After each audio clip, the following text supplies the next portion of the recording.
say mo sa chu katang apomin kan hame kan do de dot mi nang lo na ra kati siman se acha rau chun va dang dang atin lung tapin o kai do nak na chu nu lei na ra chin mo zai ti tha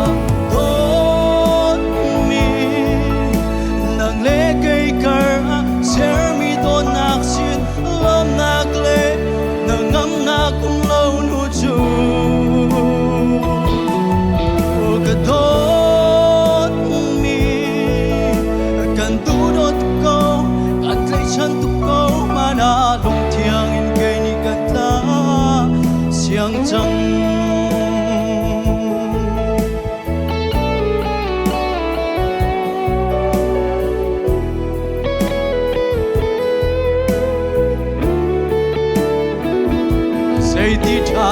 dot mi